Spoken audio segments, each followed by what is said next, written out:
The House will come to order. Will all those present in the chamber please stand for the presentation of colors by the Colorado National Guard. Please remain standing while the colors are posted.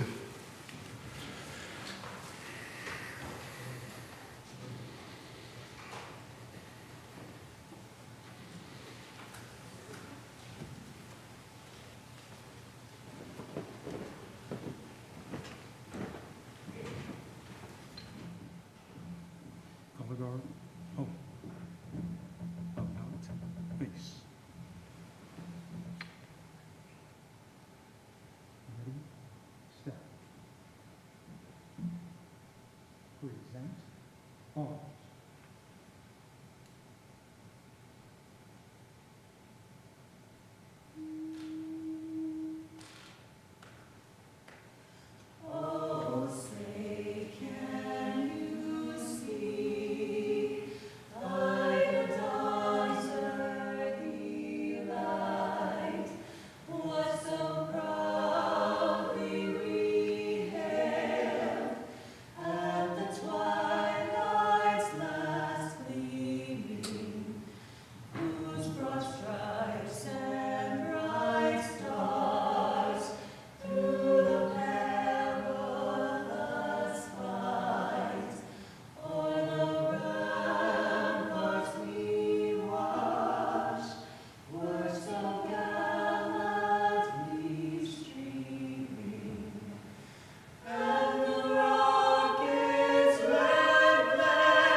Thank you. To all of our guests who are here today, you may be seated. I would like to thank the members of the Representative Lynch will lead us in the Pledge of Allegiance.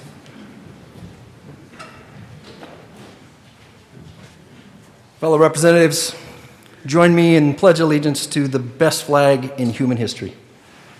I pledge allegiance to the flag of the United States of America and to the republic for which it stands, one nation, under God, indivisible, with liberty and justice for all.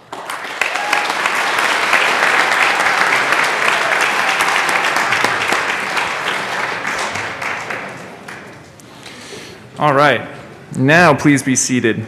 I would like to thank the members of the Color Guard from the Colorado National Guard who presented the colors this morning.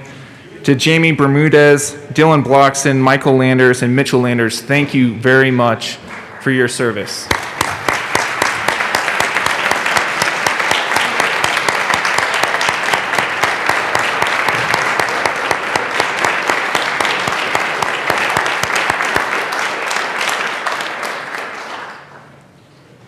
On behalf of the entire House, I would like to introduce our choir, Nicole Stafford, Janae Martinez, Orlando Poole. Thank you very much. They work.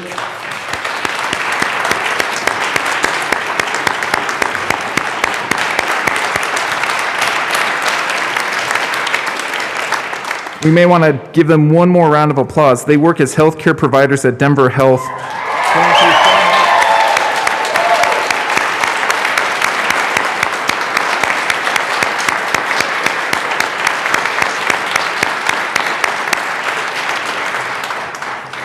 Thank you for being on the front lines and everything you're doing for Coloradans across the state. And Representative Lynch, thank you for leading us in the pledge. I think we have a certificate for you. We'll make sure that you get that. And Mr. Gregorio, please call the roll.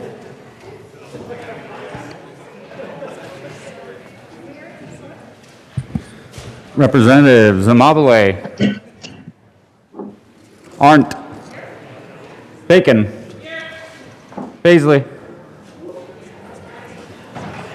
Representative Baisley, Benavidez, Burnett, Byrd, Bockenfeld, Bradfield, Caravale, Carver, Catlin, Cutter,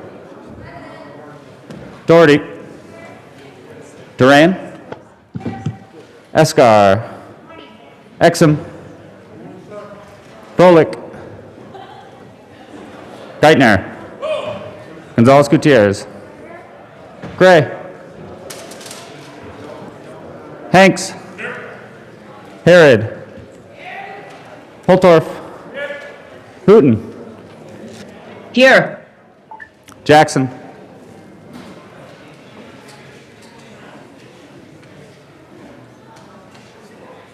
Judah, Kennedy, Kip, Larson, Montine,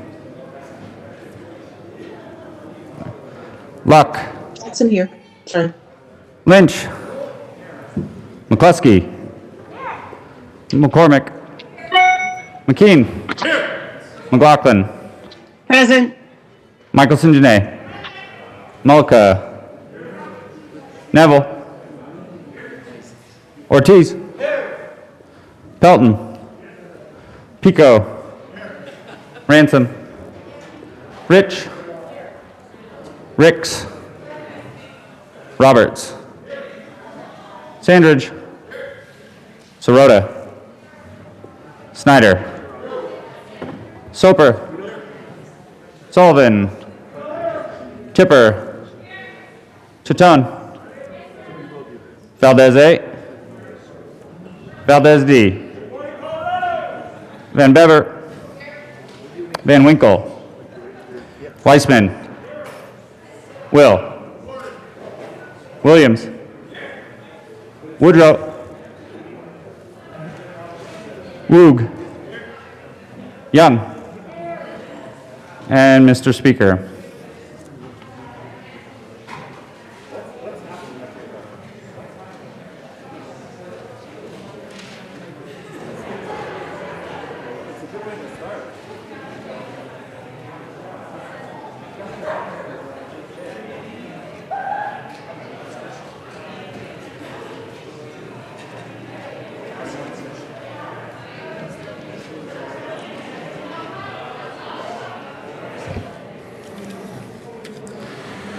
With 65 present, no excuse, we have a quorum. Representative Amabile.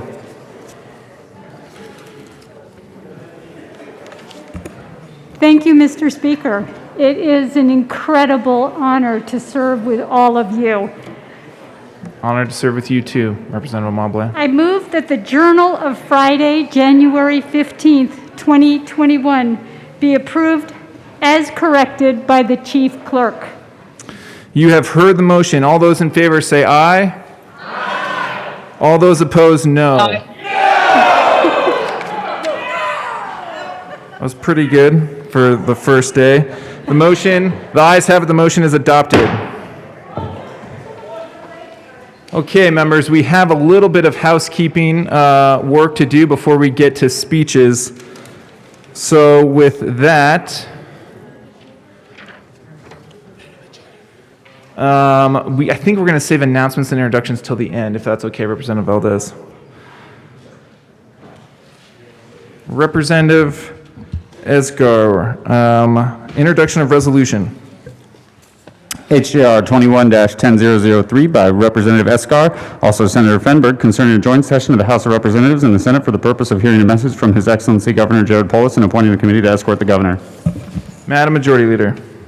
Thank you, Mr. Speaker. I move the rules be suspended for HJR 21-1003 be given immediate consideration. Thank you. And members, this is the resolution so that we can have a joint session tomorrow for the state of the state. The question before the House is to suspend the rules for immediate consideration of House Joint Resolution 1003. All those in favor say aye. Aye. All those opposed, no. The ayes have it. Madam Majority Leader. Thank you, Mr. Speaker. I move for the adoption of SJR 1003. All right. Hold on one sec. Is that the right motion? Okay. All right. The question before the House is the adoption of House Joint Resolution 1003. All those in favor say aye. Aye. All those opposed, no. The ayes have it, and the resolution is adopted. Pursuant to the resolution, Representative Arndt is appointed to the Joint Committee to escort the governor. Introduction of resolution. HJR 21-10004 by Representative Escar, also Senator Fenberg, concerning a joint session of the House of Representatives and the Senate for the purpose of hearing a message from the Chief Justice of the Supreme Court and appointing a committee to escort the Chief Justice. Madam Majority Leader. Mr. Speaker, I move the rules be suspended for SJR 1004 be given immediate consideration. The question before the House is the suspension of the rules for immediate consideration of House Joint Resolution 1004. All those in favor say aye. Aye. All those opposed, no. The ayes have it, and the suspension of the rules is adopted. Madam Majority Leader. Thank you, Mr. Speaker. I move for the adoption of SJR 1004. Seeing no further discussion, the question before the House is the adoption of House Joint Resolution 1004. All those in favor say aye. Aye. All those opposed, no. House Joint Resolution 1004 is adopted. Okay, so members, at this time, I will make some remarks followed by the Minority Leader. Oh yeah, sorry about that. Pursuant to the resolution, Representatives Gonzalez Gutierrez, Chair, Representative Doherty, and Representative Lynch are appointed to the Joint Committee to escort the Chief Justice. And that will be on Thursday.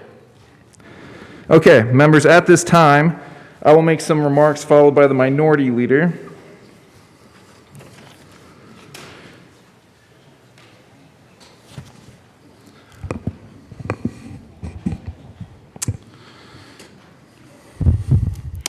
Good morning.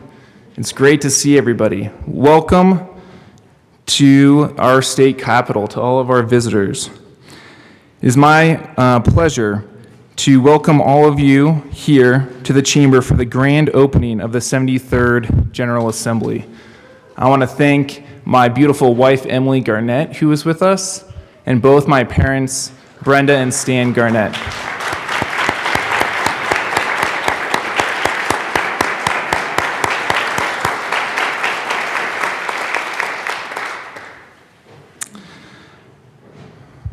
I know this year is different. I know we all feel the pressure to lead our state through an unparalleled crisis. I suspect much of the pressure you feel, like the pressure I feel, comes from our own experiences this year. Like all Coloradans, we have watched friends and family struggle and face severe economic pain. We've seen businesses in our communities close, some temporarily and some for good. Some of our loved ones have faced health challenges. I know I'm not alone in having an immediate family member contract COVID. It was scary. And while hopefully, like me, your loved ones have recovered, I know this is not the case for everyone. Even those who did may be facing long-haul symptoms. Others may be struggling to pay back expenses. Before I go any further, I'd ask you to join me in holding a moment of silence to honor the thousands of Coloradans and the hundreds of thousands of Americans who have lost their lives to COVID-19.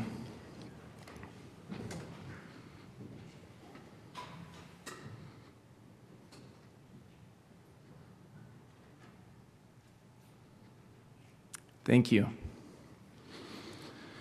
I also want to take this moment to immediately thank Representative Caraveo and Representative Mollica for their service to those directly impacted by COVID.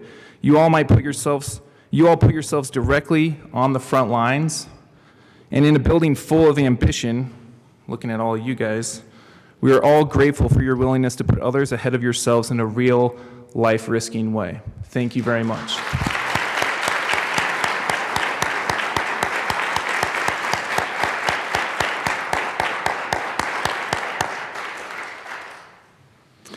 In the last year, we've seen countless unsung heroes in every corner of our state step up to protect their communities.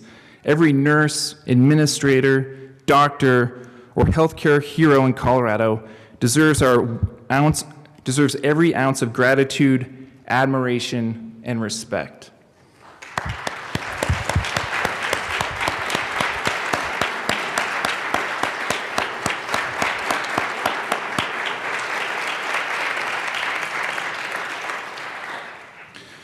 While these heroes have been on the forefront, we've all felt the effects of COVID-19, whether physically, financially, or let's face it, emotionally. COVID can be lonely. COVID can be cruel. It does not discriminate based on how good of a person you are, how much karma you've built up in your life. For all of us, COVID has taken away the day-to-day joys we all now so greatly appreciate and miss. There are the daily reminders of things we have had to leave behind. For some, that may have been a morning routine at a local coffee shop or a gym. For others still, it may have been giving up Sunday worship with their communities or a trip to visit their grandparents. I can't speak to each of these sacrifices and losses, but I do know that we all want to get back to life as it was as quickly as possible. But just getting back to normal isn't enough. We need to build back stronger for ourselves and the people of Colorado, to build back a life that offers true economic opportunity and leaves no one behind. A life that affords us all a little more time to enjoy the things we love, because now, with a year of COVID under our belt and a lifetime worth of empathy, we can all reflect on the things that matter most to us all: food, shelter, safety, justice, equality, and prosperity.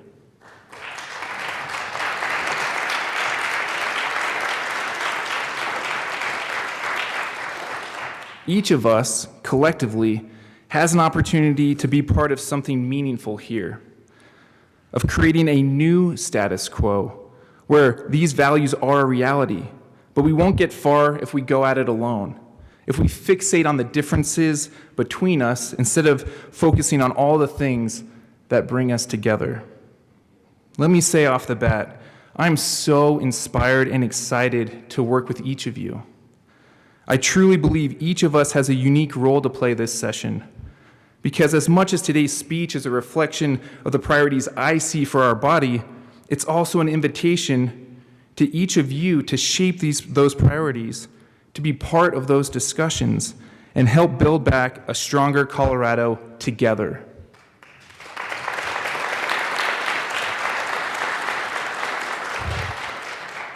My door is always open to all of you. Good ideas have no party affiliation. I want to encourage and challenge all of you to put aside any cynicism you have faced, any fear that you can't make a difference, and any belief that our tools are too limited, too short-lived, too temperamental, and instead to step up. The question isn't if we can make a difference. We absolutely can. The question is how we make a difference. And I turn that question to each of you to think about the difference you want to make this year and how I, as speaker, can help you accomplish your goals. For me, the formula for creating lasting change in this building has been the ability to listen to others. Within my party, across the aisle, and with any stakeholder I sat down with, listening is the most successful trait in any relationship, especially legislative ones. You may have heard me say this before, but some of my best friends are in this building. Many of these great friends oppose basically every policy position I have. And I oppose basically all of theirs. But that doesn't mean we can't work together respectfully. It doesn't mean there aren't moments where we can get big things done for the people of Colorado. In fact, learning to appreciate the difference between the politician and the person is what has allowed me to prioritize respecting of others over taking policy disagreements personally. We have to make the effort to truly befriend each other and put our trust in our colleagues. Even when we don't see eye to eye on every policy proposal, it's the only way we'll conquer the enormous task ahead of us this year. Now, I'm going to tell a little story here. And this is when a bipartisan group of us went to Israel together. 3 of those people on that trip are here today: Majority Leader Esgar, Minority Leader McKean, and Representative Neville. Emily and I went on the trip. Emily was my guest, and we were flying into Israel for the opening dinner. And this was the dinner where we all come together with everyone from the trip and talk about why it was so important that we were there together. Well, our flight was 4 hours late. And they lost our bags, and Emily lost all of her contacts that were in her bags. We were in the clothes that we flew in. So we walk into this big ballroom, and we're in our sweats, and we're late, and everyone's going around the room talking about how excited they are, and I'm super nervous and pretty ashamed by how my appearance looked. And I quickly just say, "Hi, I'm Alec Garnett. I'm really excited to be here. I look forward to this journey with all of you." And Emily stood up and she said, "My name's Emily Garnett and I'm 6 weeks pregnant." And she didn't tell me that she was going to tell everybody that she was pregnant. And this was like the vulnerable stage of her pregnancy. And we get back to our room and I look at Emily and I'm like, "What? I can't believe you just did that." And she said, "Listen, if we really want to get everything out of this trip, we have to be open, we have to be vulnerable, and that will bring people together." And I was like, that's a pretty thoughtful approach. In that same vein, for the first time, with the hope of bringing all of us together a little bit at this moment, I would like to announce that Emily is pregnant with our third. And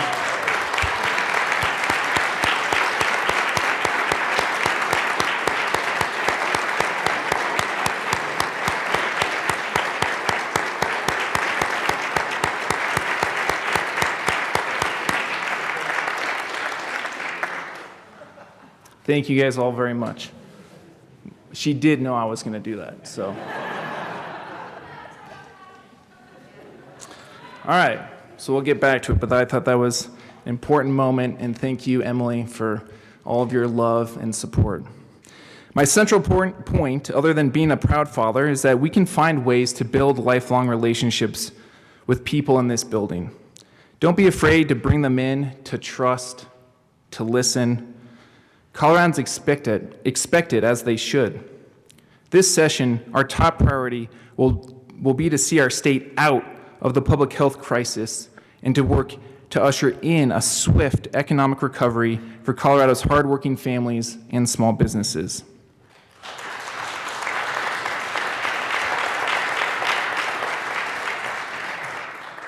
It's our job to mend the damage done by COVID-19 and the economic downturn it caused. But Coloradans rightfully expect us to do much more. Our job as legislators this year is to level the playing field and give Coloradans the tools and resources they need to forge this recovery on their own. To do so, we'll need to help create a just an inclusive post-pandemic economy where every Coloradan has a fair shot at success.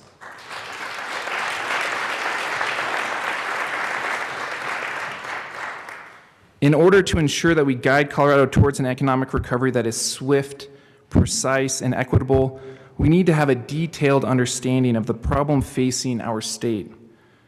And like so much else about 2020, the devastating economic downturn caused by COVID-19 was completely unprecedented.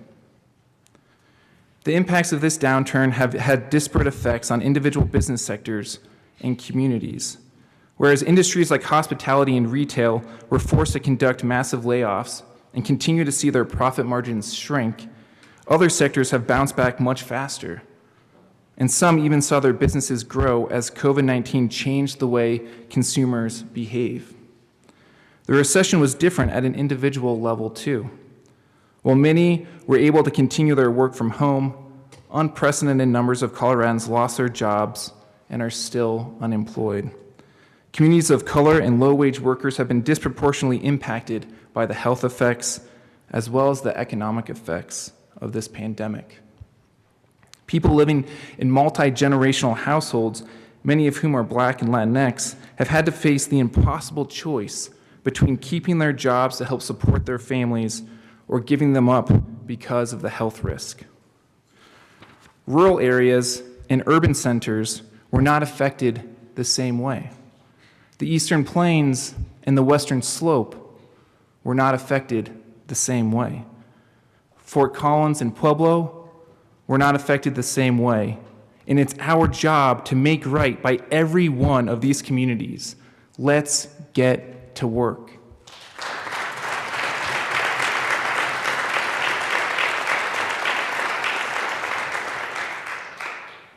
Of course, we are limited in our capacity to provide relief. So while we can't fill every hole, we can certainly aim to provide support that is meaningful and helps hardworking Coloradans and businesses thrive yet again. That's why I'm so determined to build on the progress we made last year and craft additional economic stimulus that is thoughtful, precise, and that boosts our economy under the complex conditions we face.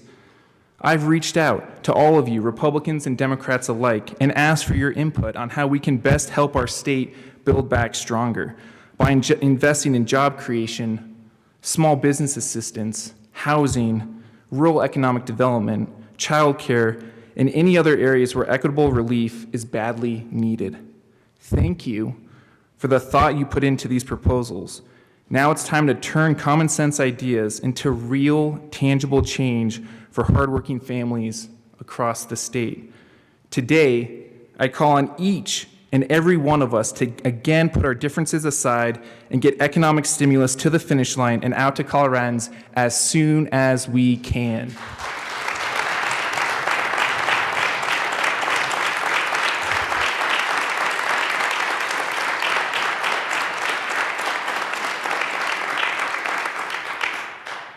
If Representative Sandridge and Herod can come together to co-sponsor a minority business relief bill twice, Representative Sandridge, and come into the well and speak kindly and personally about each other, pretty much anything is possible in this building.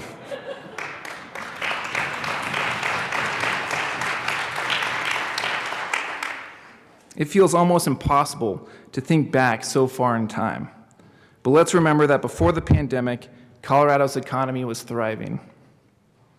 New businesses were popping up across the state, big companies were relocating their workforces to our downtowns, and individuals from across the country set their sights on Colorado as a perfect place to live and work. However, our great success was not evenly shared among Coloradans. The economic scramble created by this devastating pandemic has given us a once-in-a-generation opportunity to forge a just and inclusive economy where every Coloradan has a fair shot.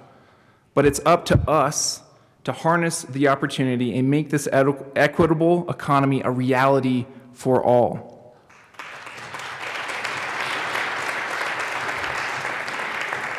So building back stronger will mean finding compassionate and measured housing policies that put the interests of renters and working families at the forefront without upending our economy. With the federal eviction moratorium expiring soon, building back stronger will mean striking a compromise and finding a solution that avoids mass evictions and allows time for the federal assistance to flow into the state to achieve a goal we all share: for people to keep a roof over their heads. We have to step up.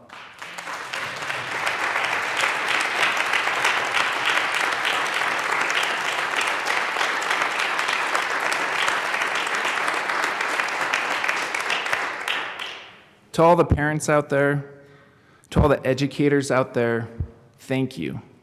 This year has put teachers and parents and students through the ringer like never before. To the countless parents who balance working remotely full-time while also caring for young kiddos or overseeing remote learning, we celebrate you.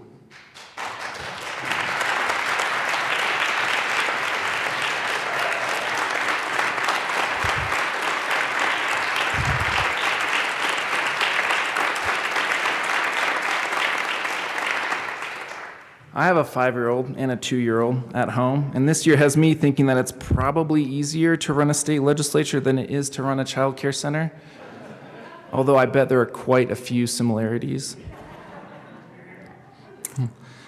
Our greatest success in education policy has come when we've struck a balance between respecting the needs and interests of local school districts while setting the necessary statewide expectations to narrow the achievement gap, eliminate the COVID gap, and keep all our students on the same page.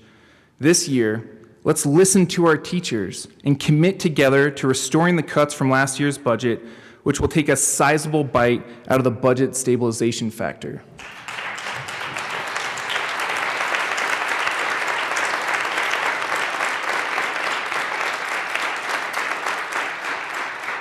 I did run the amendment to turn it into the budget stabilization factor so we could all collectively call it the BS factor.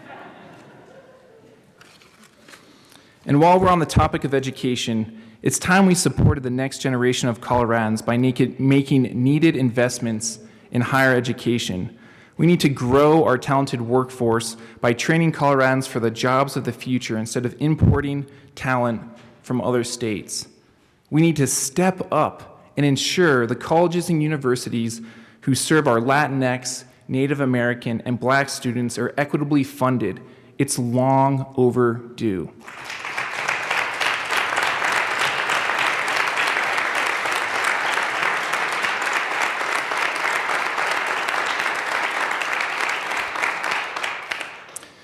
Building back a stronger Colorado will also mean being thoughtful and conscious about how we grow as a state.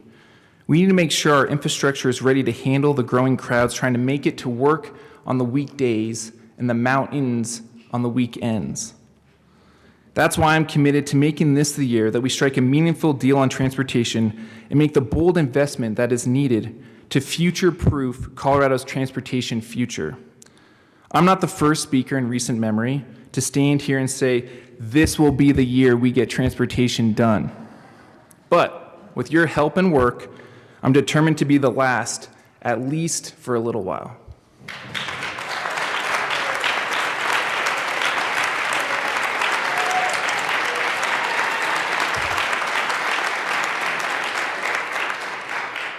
In order to make sure our transportation deal is a lasting one, we need to invest in our local government's multimodal needs, fund CDOT's 10-year plan, and get serious about actually repairing roads in rural communities.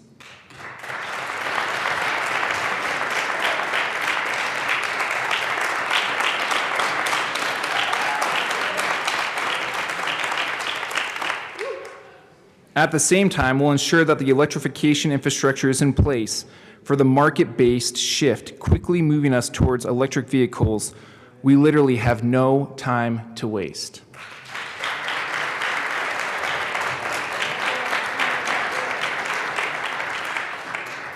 It's not only the inequalities in our economy that were brought to the forefront during this pandemic.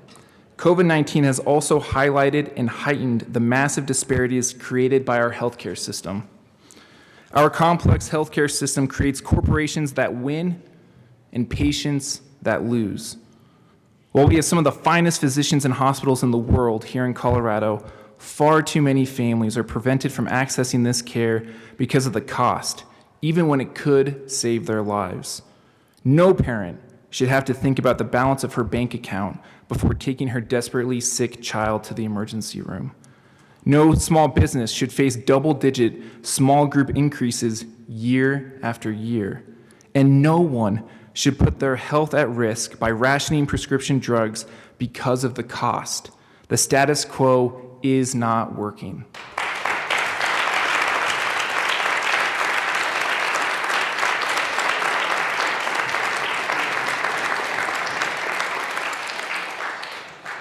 At a time when a whopping 77% of Coloradans support us taking bold action to lower the cost of prescription drugs, inaction is not an option.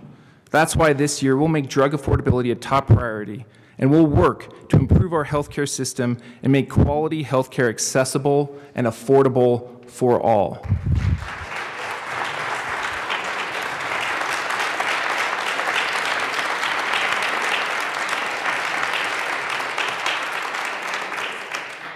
The effects of a changing climate are no longer a hypothetical threat. They're a devastating reality.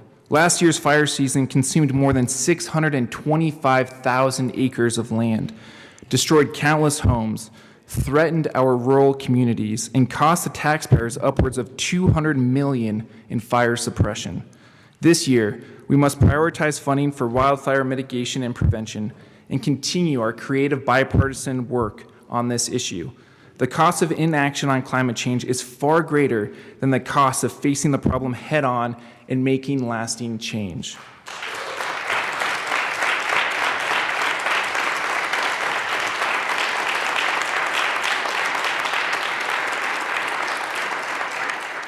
That's why I'm determined to build on our progress and continue working towards a clean energy economy that provides opportunities for workers and hope for our children's future. Climate change is an urgent threat. We need to treat it like one.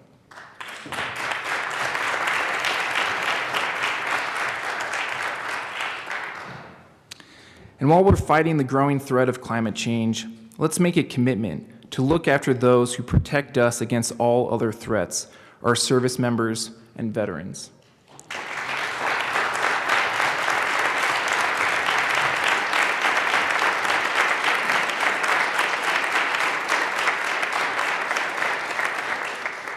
Colorado has long been a destination and a haven for members of the armed services, veterans, and military families. We have a culture of service here in Colorado. We have state-of-the-art military bases, and we have the Colorado quality of life that is so enticing to all.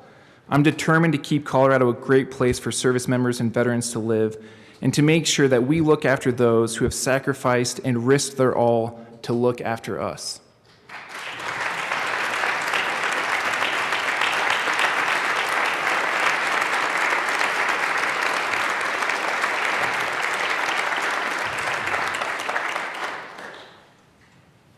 In the past few years, we have passed important common sense gun safety measures that have no doubt saved lives in our state. In its first year, the Extreme Risk Protection Order law that was endlessly fear-mongered has been working just as we intended.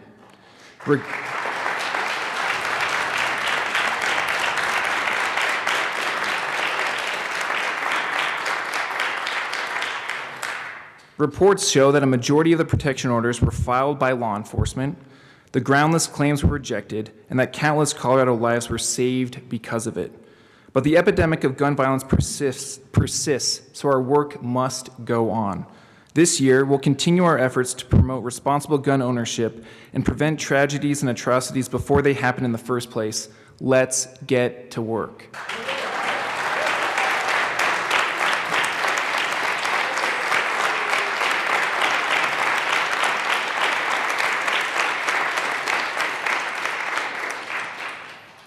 Last year, we led the nation and passed a sweeping, bipartisan police accountability bill that is already making an impact across the state and setting an example for the rest of the nation.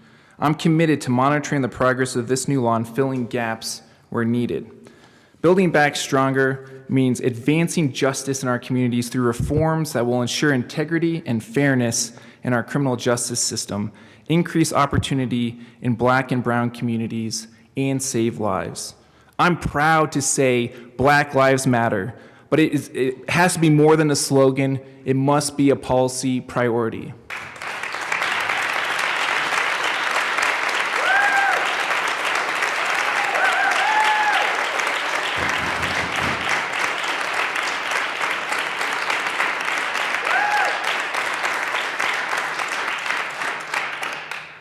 The task ahead won't be easy, but Coloradans still embody the pioneering spirit of the generations that came before us.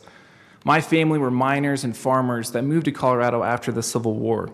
My great-grandfather graduated from the Colorado School of Mines in 1912 and mined in Eagle County for years.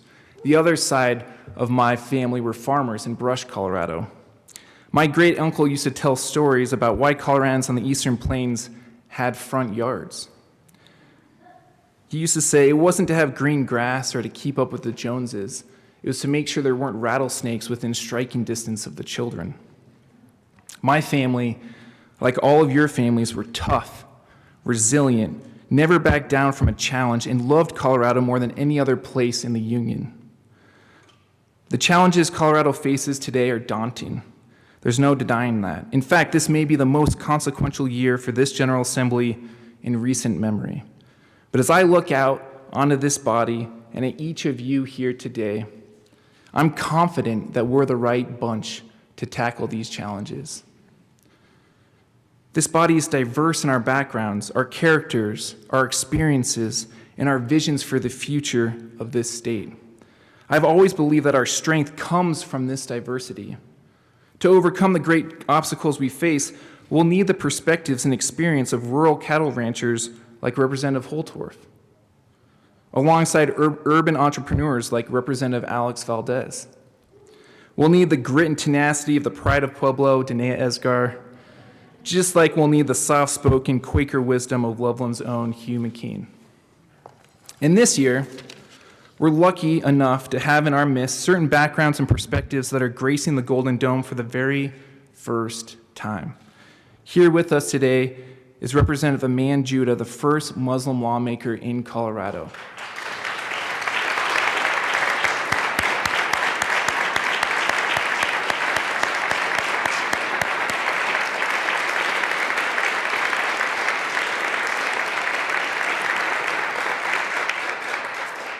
Representative Naquita Ricks is here, proudly representing House District 40 as the first African immigrant in the legislature.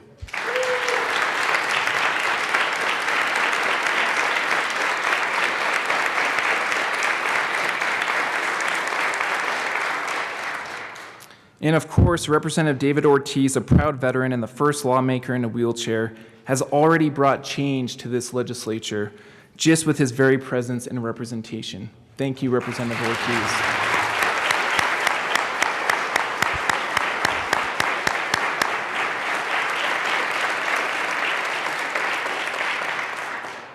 Last year, as we wrapped up what became known as the COVID session in June, I stood in the well and told you all that sometimes we make history and sometimes history makes us.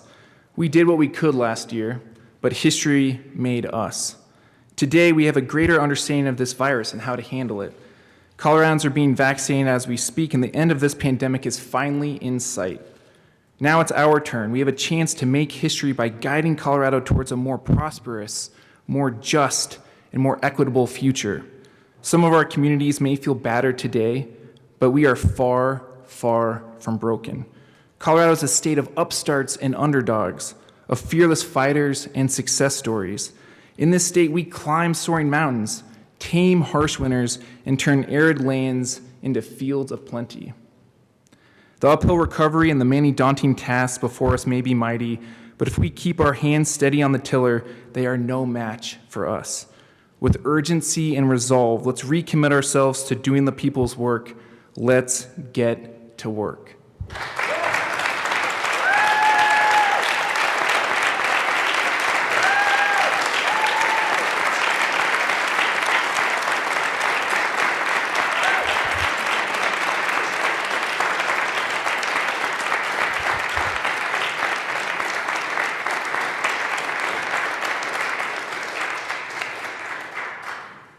Thank you very much. At this time, I recognize Minority Leader Hugh McKean for the purpose of addressing the House.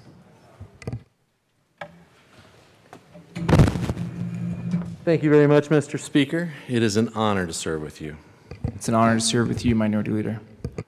What the Speaker did not tell you is that sometimes on trips that we take together or times that we spend together, we develop these deep bonds, and my bond is not with him. He is basically a vehicle to get to Emily Garnett, one of the most delightful people I've ever known in my life.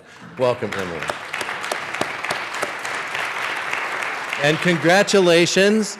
Congratulations. I hope that you are not in the middle of a market in Jerusalem looking for something to eat in the middle of this particular pregnancy. Folks, I miss someone, and I told you this before, and I mean it deeply. I miss Jim Wilson. I miss Jim Wilson partly because Jim Wilson was the embodiment of honor and respect and love. And so when I tell you that I love you all, I mean it with his voice. And truly, when we look at each other and realize that we are walking into what we all kind of wish were not another COVID session, but where we have so many things to do, understand that my door is always open, that it is a short walk across an aisle.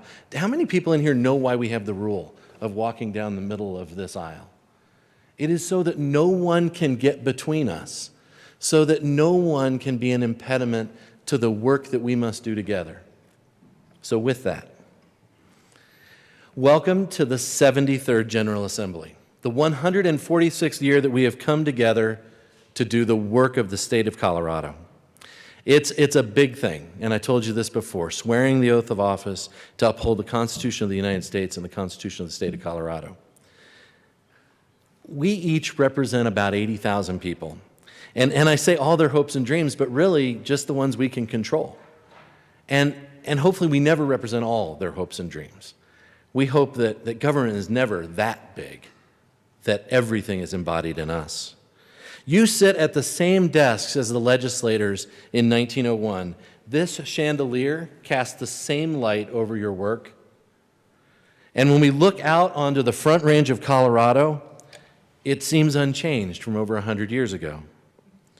But much has changed. The desks have a few cracks. A few of the platens on them are coming up. Just remind Robin to have them glued back down. The spittoons have been replaced by filing cabinets, which are increasingly replaced by iPads. The chandelier is no longer a gas light, but it now shines with electrons harvested from the wind and the sun and sometimes coal. The Front Range is still there, but it isn't always as clearly visible as before, as the number of people who populate the Front Range of Colorado grows and grows and grows. And we have changed. You just heard some of those changes. This is the most diverse legislative body in Colorado history. A remarkable collection of people from all walks of life, some born here, some transplanted, some from the ever more urban parts of Denver, and some from the far corners of our state. We have teachers, we have lawyers, we got a lot of lawyers. We have game wardens and veterans and community activists, and we have moms and dads and husbands and wives. Traditional titles, but ever more less traditional roles. 100 years ago, there were few women in the seats at these desks. Although the first African-American representative, John Gunnell, was elected in 1881, the first African-American woman, Ari Taylor, wasn't seated until 1972, almost 100 years later. So it's taken a long time to have the kind of diversity that we see in this room today, and we should be proud of where we are. Diversity, which we heard talked about before, is something I agree we should champion.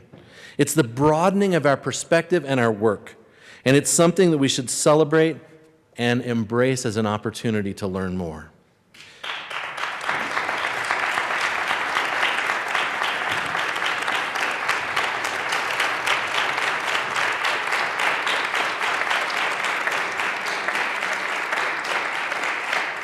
Just as we encourage more input on our work in this building, providing new opportunities for public testimony, we should always lean into the need for perspective.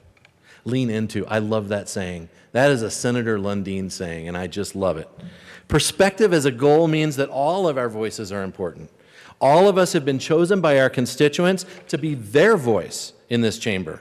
And it really does take all of our voices to make what we do here matter. It's the diversity of thought that keeps coming back to mind. No matter the color of our skin, the ethnic norms we bring in the building, the near and far corners of the world from which we come, the experiences we have all had have formed us and formed the way we consider the future of this state. And that is where the minority, the Republicans in this chamber, come in. We represent some of the most remarkable people and places in this state. From Representative Holtorf out in Akron, Colorado. You need to go out to Akron, Colorado. Out to Buffalo Springs Ranch. From there on the East Plains out west to Perry Will. Perry Will, hunting and traveling the narrow canyons of western Colorado. We are the voices for a great swath of this state that lies outside the population center along the Front Range. I like to think that's the reason for our windows with a view of the mountains. Just a reminder that there's a great deal of perspective over that ridge. The diversity I mentioned is a big part of the reason for the 5 hours of debate on Rule 44 back in January. Take a moment to consider that without any castigation whatsoever, but none of the members of the majority have ever served in the minority. And so it's really something to step back and look at a little bit, that the learned experience of fighting for constituents from the position of the minority is very unique. It's difficult to understand, and it tempers the way we fight for the constancy of this institution. The places we come from colors the way we look at things and the importance of things like rules. Perspectives you might miss unless what is being considered is desperately important to you. Shared experience begets humility, makes all of us better representatives, and gives us a wealth of understanding. It creates a foundation, a shared foundation of experience that serves the institution of this legislature well. It gives us a basis for conversations of why there is a great deal of sameness about us and how we approach what the people of Colorado need. What becomes important, especially since we lack many of those shared struggles, is the absolute need to have the other voice in the room. Anytime we see a lack of loyal opposition is where we see a dearth of perspective. It's where we lack the tough questions that hone our solutions. As a body, we consider ideas that would improve the lives of Coloradans, but as caucuses, we have a far different perspective on how to enact those solutions. Far different lenses through which we view the relationship between the government and the people. That tension is what we need more of, not less. And it's the reason we show up to work day after day. Coming to work each day in the role of the minority means that the majority of the time we play defense. Defense against attacks on our freedoms, defense against more and more pressure brought to bear on our families and their paychecks. Defense against the laundry list of things government can do, but often without the debate of what it should do. There is one thing, however, that we do not dispute. Not in this room, not in this country. There is never a debate on freedom. Freedom to live our lives, to observe a faith, whatever faith that might be, to raise our kids as we see fit, to pursue our dreams. The Declaration of Independence, which as you all know, I like to read the whole thing, but this is part that we all read. It makes it the most prominent ideal that we are united in believing that there are truths that are self-evident, that we each have unalienable rights endowed by our Creator, that among these are life, liberty, and the pursuit of happiness. No one here challenges that. No one's going to stand up and go, no, that's not right. We all believe this. It's the very idea of that I grew up with, that no matter how different we are, we all believe these fundamental things. And for me, it's why I'm a staunch Republican. I'm proud to be a Republican. I'm incredibly proud to lead a caucus in this august body. We have a message in how we recover from this lost year. We stand in favor of things that have stood the test of time, things that are foundational in how government should be accountable to the people, and how we can all achieve our dreams by equalizing opportunity, not by equalizing outcomes.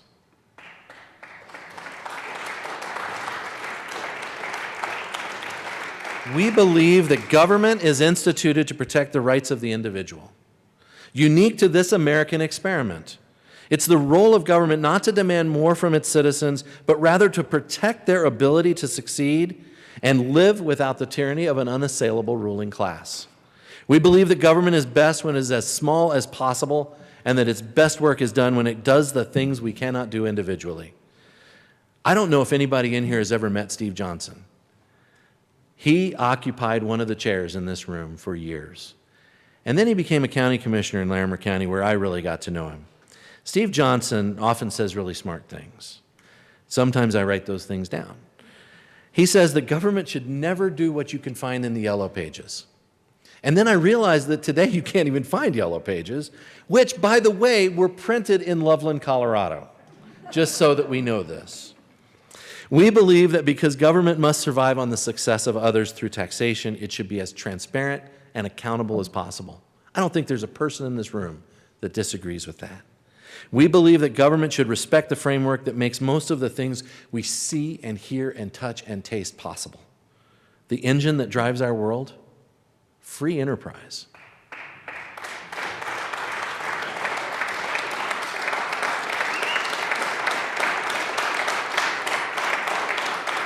This past year has been a tremendous test of those principles, and we have seen both success and failure. But let's talk about the successes. The 5-star program was something the good people of Grand Junction, thank you very much, Rep. Rich, developed in the face of government restrictions, and in the waning days of 2020, we saw it implemented statewide, enabling businesses and employees to survive while adopting tougher health standards. It is a unique example of how we can trust our citizens to do their best and protect their own interests. A creative way to enable a high level of protection for customers and employees and make it possible for families to put food on their table.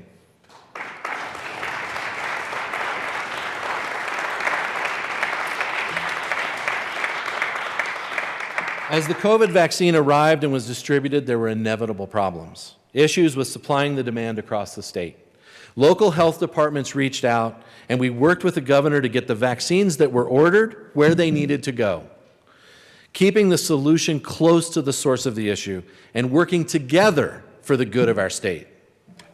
The very existence of the COVID-19 vaccine is actually a beautifully shining example of the value of free enterprise and the symbiotic response of those in government and private companies that could develop and distribute a world-saving vaccine through Operation Warp Speed.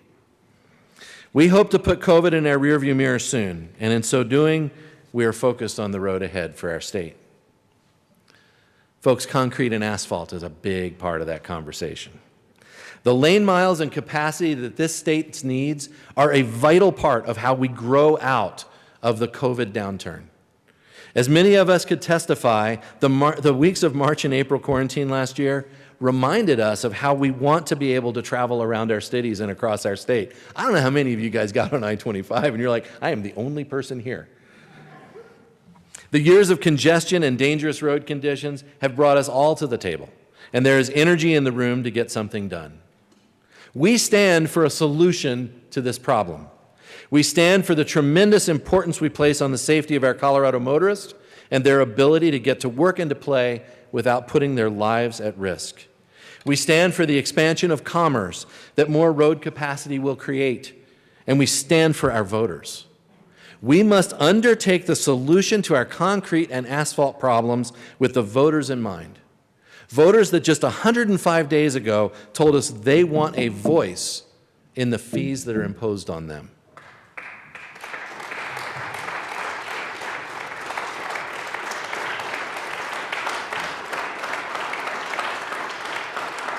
The conversation in the last election was the latest in a series of questions that give us insight into the minds of the Colorado voters. Voters who sent each of us here today. We have seen for the past several years that voters want to have a say in taxes and fees. less of a burden from income tax. We've seen that they have a good understanding of the complex relationship between Gallagher and Tabor. I never would have believed that before, because if you try to explain the relationship between the former Gallagher and Tabor, it was a very difficult thing to do. We trust our voters, and we have an absolute necessity to have our voters trust us. If we play tricksy with a gas tax and a gas fee, we might be able to solve the transportation issues in a way not accomplished in the last couple of decades.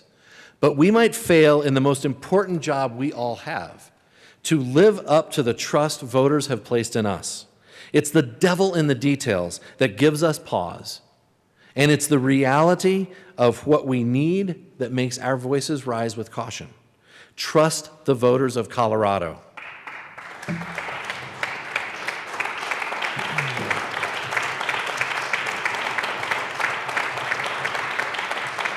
Take this issue to them and be prepared to make the best case for why we need to solve our transportation problems today and what it will cost.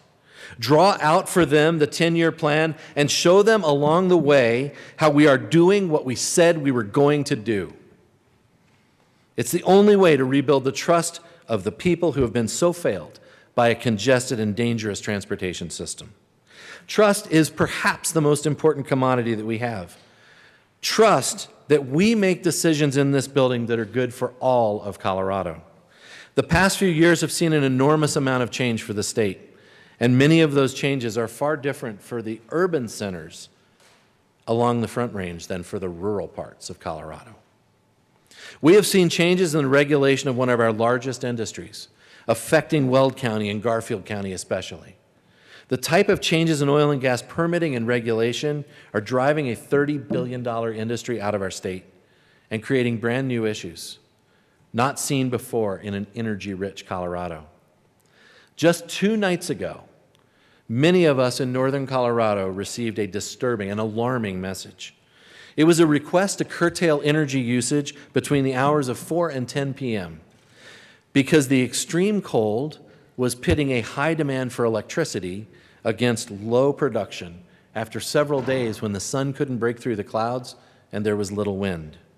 This caused a shortage of natural gas used to produce power when renewable sources could not meet demand. All of the lofty goals of having 100% renewable energy were not sufficient to both provide the electricity we all demand as well as the heat for our homes. We should never have to make those choices, especially on the coldest day in recent history. The 21st century should not hallmark a return to the candles and wood stoves of the 19th. We deserve better, and we must work for an energy future that includes an all of the above approach, including nuclear and fossil fuels and pumped hydro. One of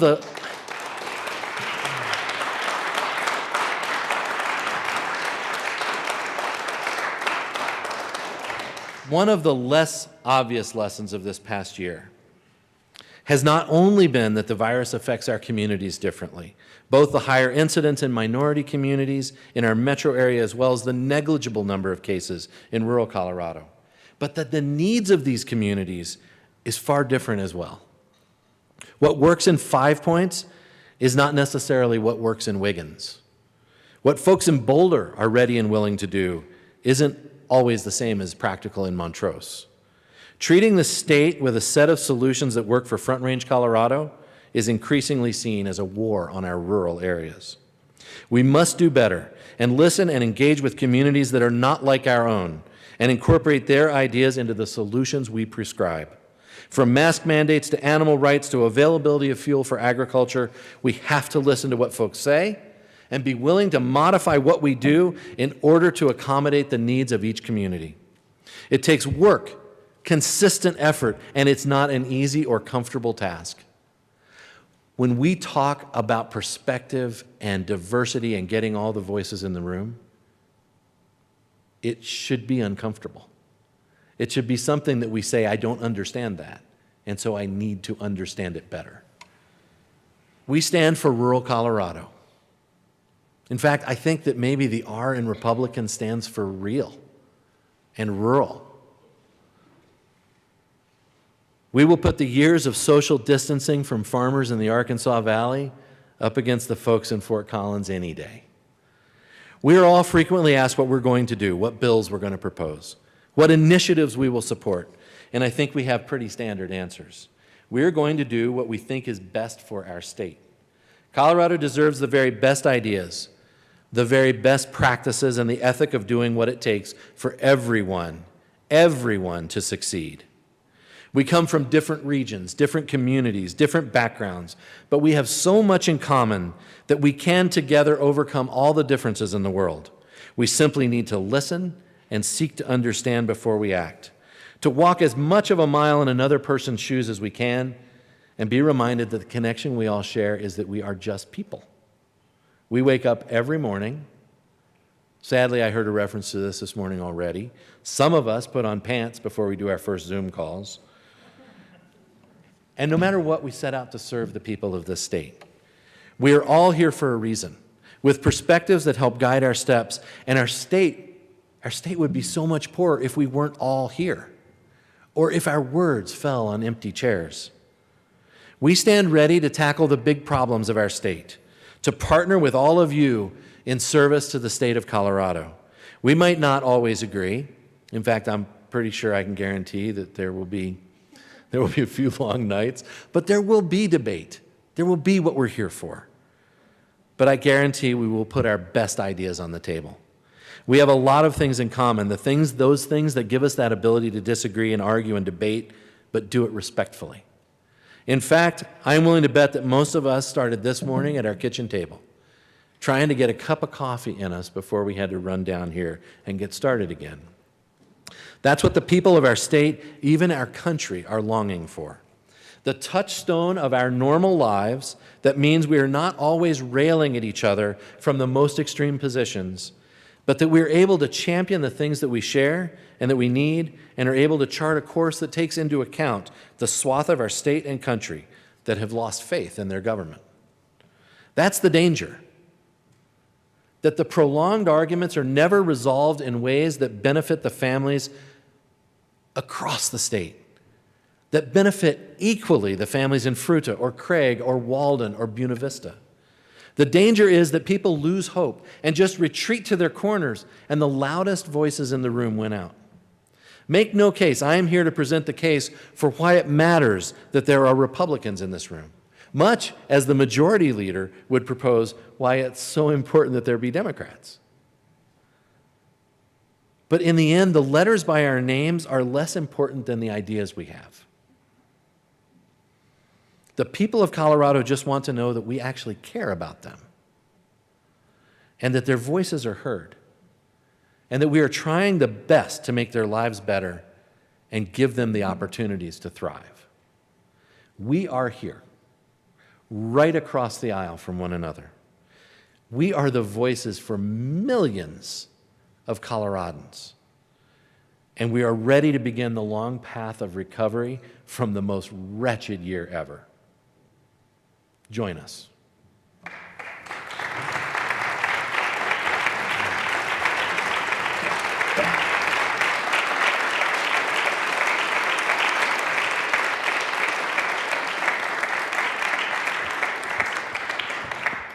Thank you, Mr. Minority Leader. Madam Majority Leader.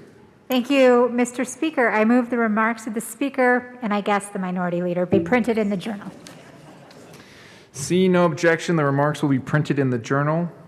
We will now move to announcements and introductions. Does anybody have announcements and introductions? Great, come on down. Representative Valdez, I know you were coming down here before, so we'll recognize you first. Representative Valdez.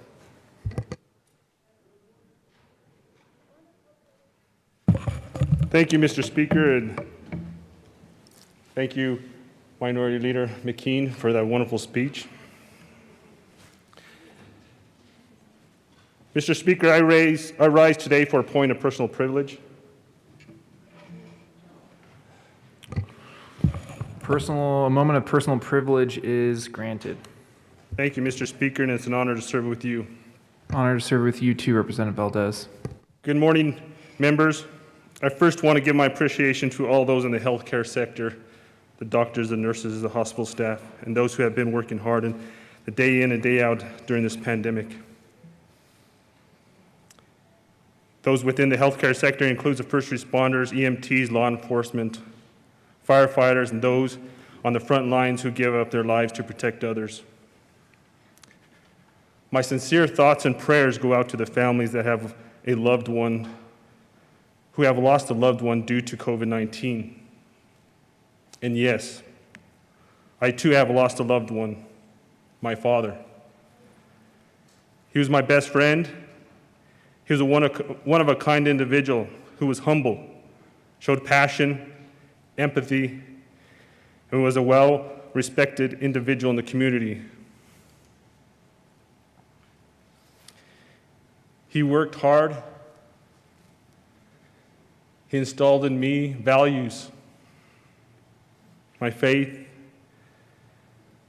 He was an individual that was dedicated to the land and to his livestock. I know that it has been hard for all of us, but we are here today to make sure that our communities and families are safe and healthy. We must work together and plan to bring back a robust economy for Colorado. It is the job of a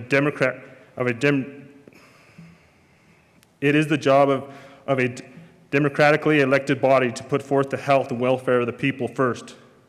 And we all took an oath to defend our Constitution and protect our democracy. In order to do this work, we must first address this historical events on January 6th. With us here today is our newly elected colleague, Representative Ron Hanks, who conducted on January 6th raises a serious questions that must be addressed in front of this body.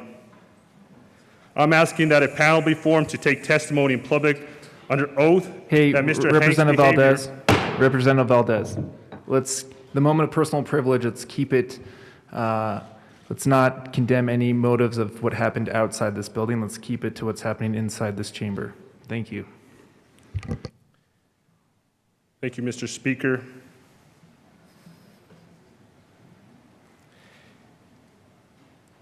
And with that, I asked for consideration the appropriate punishment, which at the very least should be removed from this committees upon expulsion from this body if we have Representative authority to- Valdez. Okay. Usually, when you ask for a moment of personal privilege, please come and talk to the speaker before so that I know exactly what we're going to be talking about. It's important that we keep our comments about any one of us to what is happening here in this chamber. Are there further announcements and introductions? Representative Soper.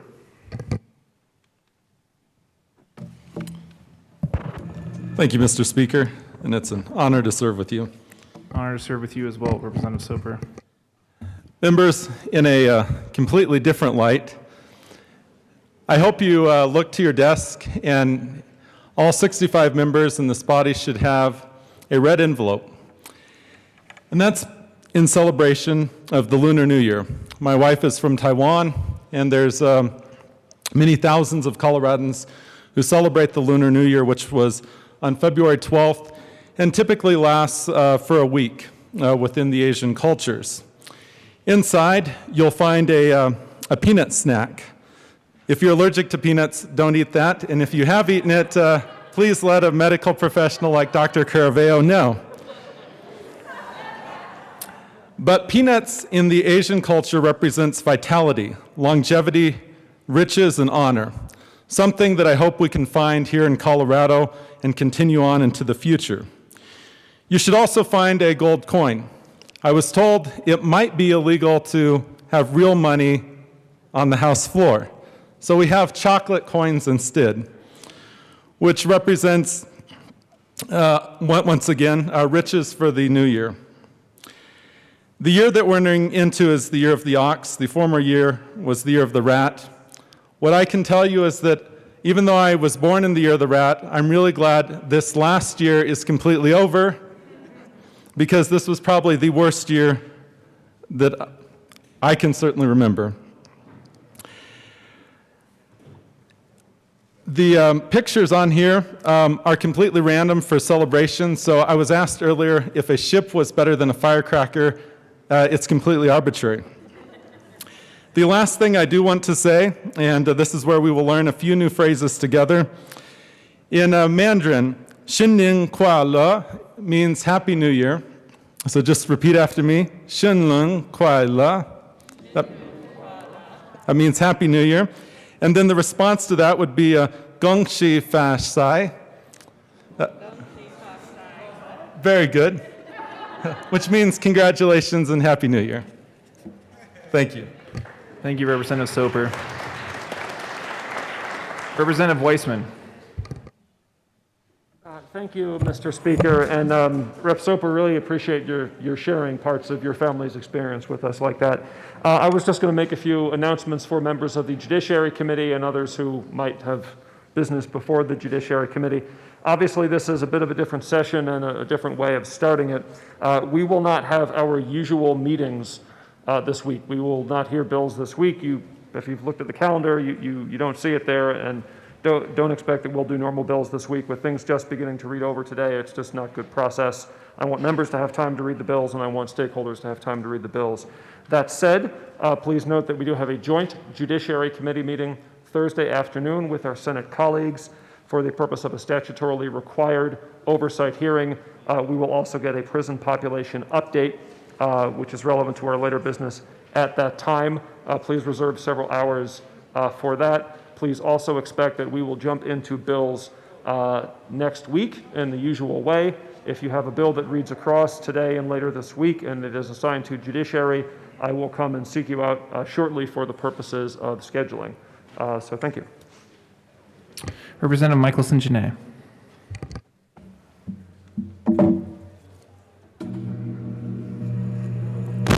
Thank you, Mr. Speaker. It's an honor to serve with you. It's an honor to serve with you too, Representative Michelson-Jeannet. Members of the Public and Behavioral Health and Human Services Committee, we will be meeting today at 1:30, and we will be having several presentations from the departments, our departments of reference, so that we are prepared to help recover from COVID as best as possible and as quickly as possible. I'll see you all at 1:30 and 1:12.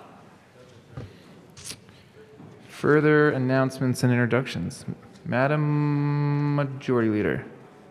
Representative Canadian. Madam Majority Leader. Thank you, Mr. Speaker. Members, you need to be on the lookout for an email from Ben Fitzsimons. It's an announcement about workplace harassment trainings.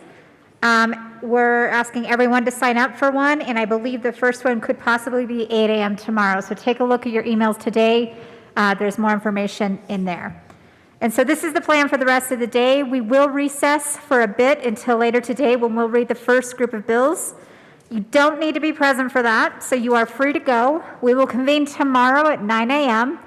to hear the State of the State address by the governor at 11 a.m. And with that, Mr. Speaker, I move the House stand in recess until later today. Seeing no objection, the House will stand in recess until later today.